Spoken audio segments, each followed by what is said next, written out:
पीठ पीछे कुछ भी कहना तो बहुत आसान है, अभिषेक के सामने कह सको औकात होनी चाहिए। इस कम उम्र में बहुत दुश्मन बना दिए, नहीं पता है कि आपके बीच से कब चले जाए। अभिषेक भाई, आप हमारे शीर्ष के ताज हो, आप ये मरने मरने की बातें ना किया करें प्लीज। आपके दुश्मन हमारे दुश्मन हैं। आपकी तरफ आने वाली गोली को सुरेंद्र यादव अपनी छाती पे झेलेगा, ये भी किसी से कम नहीं है। तो जितनी तुम्हारी लंबाई है उससे दुगना जमीन में गाड़ देगा।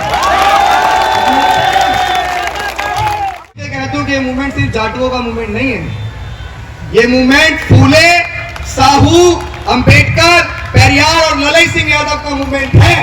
मेरे इस देश के पिछड़े वर्ग के समाज के लोगों को भी समझना पड़ेगा। मेरी बात को बड़े ध्यान से सुनिएगा। मैं ये बात किसके लिए कह रहा हूं कि लुटा दे तेरे खातिर जान तो भी गम नहीं होगा, तेरे जैसा कोई अब जख्म का मरहम नहीं होगा। पढ़ा तुझको तो एक शायर के दिल की धड़कने बोली, कई सदियों तलक अब दूसरा अम्बेडकर नहीं होगा, कई सदियों तलक अब दूसरा अम्बेडकर नहीं होगा। मैं एक सामाजिक व्यक्ति हूं और करीब पिछले 2-2.5 सालों से इस मूवमेंट ने बहुत प्यार दिया, लेकिन इस मूवमेंट की कुछ जमीनी गहराई और वो जमीनी दर्द मैं आपके बीच लेके आया हूं। मुझे इस बात को कहने में कोई हर्ज नहीं है, क्योंकि हम लोग अपने आप को भगत सिंह के दौर का इंसान मानते हैं, तो हमें सच को कहने में कोई गुरेज नहीं है। देखिए मैं ये कहता हूं कि अब के सारी हदों से गुजर जाएंगे। मैं नाम नहीं लूंगा वरना आप पहचान जाएंगे कि मैं किसकी बात कर रहा हूं, पहचान ही जाएंगे कि अब के सारी हदों से गुजर जाएंगे। हो मत समझना डराने से डर जाएंगे। ये बात मैं उनको कह रहा हूं क्योंकि उत्तर प्रदेश के अंदर, मैं पॉलिटिकल व्यक्ति नहीं हूं, मैं फिर कह दूं, लेकिन सच तो बोलना पड़ेगा। सच इसलिए बोलना जरूरी हो गया है क्योंकि लोग बोलने से पहले सोच रहे हैं। उत्तर प्रदेश के अंदर वो एक मसीहा जिसने इस देश में रहने वाले करोड़ों लोगों की जिंदगी बदली, और खासकर महिलाएं जिनकी संख्या किसी जाति के आधार पर नहीं मापी जाती है, जिनकी संख्या सब समाज में है, उस महिला को अगर सम्मान की जिंदगी किसी ने दी तो वो बाबा साहब अम्बेडकर ने दी, और बाबा साहब अम्बेडकर ने ही हिंदू कोर्ट बिल की वजह से अपने कानून मंत्री के पद से इस्तीफा दिया था।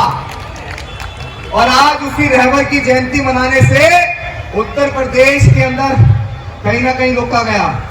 मैं इसीलिए बोल रहा हूं कि अब के सारी हदों से गुजर जाएंगे। हो मत समझना डराने से डर जाएंगे।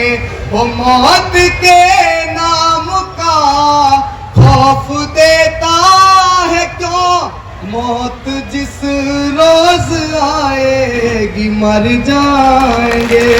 वो मौत जिस रोज आएगी मर जाएंगे। कि मुझको जालिम का तरफदार नहीं लिख सकते, कि मुझको जालिम का तरफदार नहीं लिख सकते, कम से कम वो मुझे लाचार नहीं लिख सकते, और जान हथेली पर लिए जो बोल रहा हूं सच, उसे इस देश के बिकाऊ अखबार नहीं लिख सकते, उसे इस देश के बिकाऊ अखबार नहीं लिख सकते।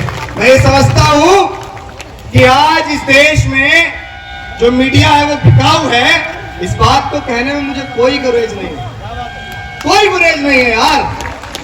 कुछ लोग कहते हैं कि नौजवान नौसिखिए होते हैं, कुछ लोग कहते हैं कि नौजवान नौसिखिए होते हैं, तो नौजवान तो भगत सिंह भी थे, नौजवान तो शहीद अशफाकुल्लाह खां भी थे, जिन्होंने देश की आजादी के लिए उस उम्र में मुकदमे झेले जिस उम्र में खेलने कूदने की उम्र होती है। हंसते हंसते फांसी के फंदे को चूम लिया, तो मैं तो भाई गांधी बन के मरना पसंद नहीं करूंगा। मैं भगत सिंह बन के मरना पसंद करूंगा।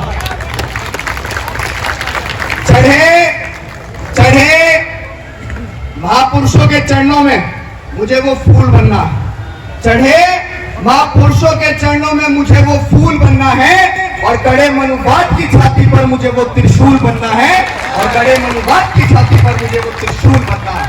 आज अगर हम लोग कहते हैं ना कि हम बाबा साहेब अम्बेडकर के मिशन के सच्चे अनुयायी हैं, तो अगर आप बाबा साहेब अम्बेडकर के अम्बेडकरवादी मूवमेंट के सिपाही बन रहे हैं ना सर, तो पहले मनुवाद को छोड़ना पड़ेगा। बाबा साहेब अम्बेडकर की 22 प्रतिज्ञाओं को अपनाना पड़ेगा। और अगर आप उन्हें त्याग कर कहते हैं कि हम अम्बेडकरवादी है, तो आप अम्बेडकरवादी नहीं, आप झूठे अम्बेडकरवादी हैं। और ये मूवमेंट मैं इस भरे मन से कहूंगा, ये मूवमेंट किसी एक जाति का मूवमेंट नहीं है, ये मूवमेंट किसी एक समाज का मूवमेंट नहीं है। मैं जिस समाज से आता हूं, ये मूवमेंट सिर्फ उस समाज का मूवमेंट नहीं है। मैं खुल के कहता हूं कि ये मूवमेंट सिर्फ जाटुओं का मूवमेंट नहीं है। ये मूवमेंट फूले, साहू, अंबेडकर, पेरियार और ललई सिंह यादव का मूवमेंट है। मेरे इस देश के पिछड़े वर्ग के समाज के लोगों को भी समझना पड़ेगा कि इस देश में कभी 4 वर्ण हुआ करते थे। मुझे सच्चाई बोलने पर मजबूर क्यों होना पड़ रहा है? क्योंकि लोग सच बोलने से कतरा रहे हैं। लोग सच बोलने से कतरा रहे हैं, इसीलिए मैं मजबूर हो रहा हूं सच बोलने पर। इस देश में 4 वर्ण हुआ करते थे, ब्राह्मण, क्षत्रिय, वैश्य, शूद्र। मैं किसी भी समाज को गलत बोलने नहीं आया हूं इस मंच पे, ना मैं बोलूंगा। बाबा साहेब अम्बेडकर को मानने वाला वो हर व्यक्ति बहुजन है जो इस भारतीय संविधान में अपनी पूर्ण आस्था रखता है, चाहे वो किसी भी समाज से है। और वो मेरा अपना व्यक्ति है जो भारत के संविधान में अपनी पूर्ण आस्था रखता है। मैंने होली पर रंग नहीं उड़ाया साहब, मैं दिवाली पे घर को सजाऊंगा। कि मैंने होली पर रंग नहीं उड़ाया, ना मैं दिवाली पे घर को सजाऊंगा। और 14 अप्रैल 1891 को हमारे रहबर ने जन्म लिया था, तो मैं तो अम्बेडकर जयंती को ही हर वर्ष बड़े धूमधाम से मनाऊंगा। आप लोगों को ये समझना पड़ेगा कि कौन अपना है और कौन पराया है। यहाँ एक बात और एक नज्म और कहूंगा, मुझे पानी पिला देंगे, गला सूख गया क्योंकि सुबह से प्रोग्राम में हूँ। कॉल करके ये कहा गया कि आपका चेहरा भड़काऊ है और आपको हम लोग एंट्री नहीं देंगे, यहाँ दंगे भड़क सकते हैं। भाई दंगे भड़कने को हम आतंकवादी थोड़े ही हैं, हम आतंकवादी है क्या? इस देश में सच बोलना, इस देश में बाबा साहेब अम्बेडकर की मूवमेंट का प्रचार प्रसार करना, माँ बहनों के सम्मान की अगर रक्षा करना, बागी हो जाना है, तो कहता हूँ बागी हूं मैं भाई, कहता हूं। और मैं अपनी माता बहनों से भी यहाँ कहूंगा, आज इस देश में सरकारें आपकी अस्मत नहीं बचा पा रही। जब आपको लगे कि कोई आपका पीछा कर रहा है, जब आपको लगे कोई आपको परेशान कर रहा है, जब आपको लगे कोई प्रशासन, कोई सरकार आपकी मदद नहीं कर रही है, तो सामने वाले को निपटा देना, आपका भाई देख लेगा। आपकी जान से बढ़ के हमारे लिए और कुछ नहीं है। जय भीम, जय भीम।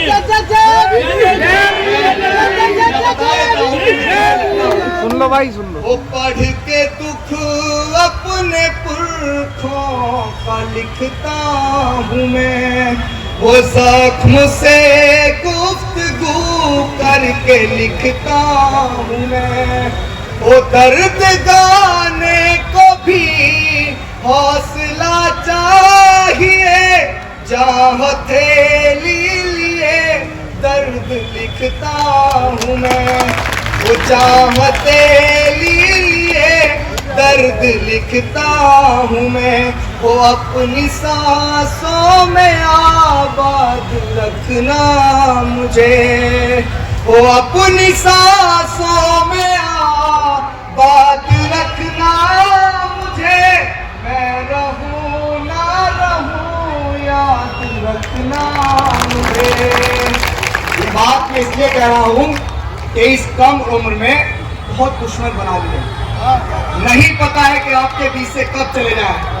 नौजवान साथी यहाँ खड़े हुए हैं, बाबा साहेब अम्बेडकर के मूवमेंट की जिम्मेदारी आपके कंधों पे है। सफेद बाल वालों ने बहुत संघर्ष कर लिया, अब उनके कारवा को आगे बढ़ाने की जिम्मेदारी आपकी है। आप बताओ कि इस मूवमेंट को आगे बढ़ाओगे कि नहीं बढ़ाओगे? बढ़ाएंगे। इसे डरने की और घबराने की जरूरत नहीं है। औरों ने संविधान पढ़ा होगा, हमारे डीएनए में, क्योंकि हमारे बाप ने लिखा है संविधान। नहीं कोई नहीं सर, रुक जाइए रुक जाइए। बहुत सारे लोग बहुत सारी चीजें बोलते हैं, पीठ पीछे बोलते हैं। देखिए राह में खतरे भी हैं मगर ठहरता कौन। मौत कल आती हो आज आ जाए डरता कौन। और तेरी लश्कर के मुकाबिल में अकेला ही सही, कि तेरी लश्कर के मुकाबिल में अकेला हूं मगर फैसला मैदान में होगा साहब कि मरता कौन है। आखिरी में एक शायरी के साथ अपनी बात खत्म करूंगा, और ये शायरी मैं उनके लिए कह रहा हूं जो आज भी बाबा साहेब अम्बेडकर को गालियां बकते हैं, जो आज भी भारत के संविधान को बदलने की बात करते हैं। वो संविधान जो इस देश में नारियों को बराबर के अधिकार देता है। आज महिला अगर IAS, IPS, PCS, जज, डॉक्टर, बैरिस्टर, कलेक्टर बन पाई तो किसकी बदौलत बन पाई? बाबा साहेब अम्बेडकर की बदौलत। कॉन्स्टिट्यूशन से पहले तो महिलाओं को स्तन तक ढकने का अधिकार नहीं था, बोलने में भी शर्म आ रही। ऐसा राज स्थापित था, सुबह शाम किसी विशेष वर्ग को घर से बाहर निकलने का अधिकार नहीं था। तो जिस महापुरुष ने हमें सब कुछ दिया, जो लोग उनको ही गालियां बकेंगे, तो मैं उनके लिए कह रहा हूं कि हम अम्बेडकर वादी हैं बेटा, कि हम अम्बेडकर वादी हैं बेटा। जिस दिन औकात पे आ गए ना तो तुम्हारी सारी गर्मी झाड़ देंगे, और बाबा साहब को गाली मत देना दोबारा, वरना हम भी कानून भूल गए ना तो जितनी तुम्हारी लंबाई है उससे दुगना जमीन में गाड़ देंगे।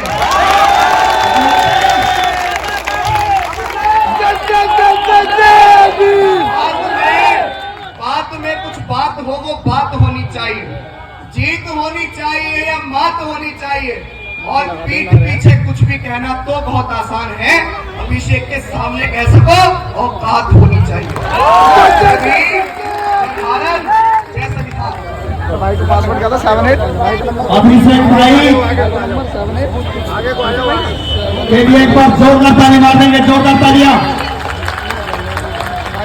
अभिषेक भाई आप हमारे शीश के ताज हो, आप ये मरने वरने की बातें ना किया करें प्लीज। आपके दुश्मन हमारे दुश्मन हैं। अरे कोई ताली तो बजाओ। आपकी तरफ आने वाली गोली को सुरेंद्र यादव अपनी छाती पे दे देगा, ये भी किसी से कम नहीं है। अरे कोई ताली तो बजाओ।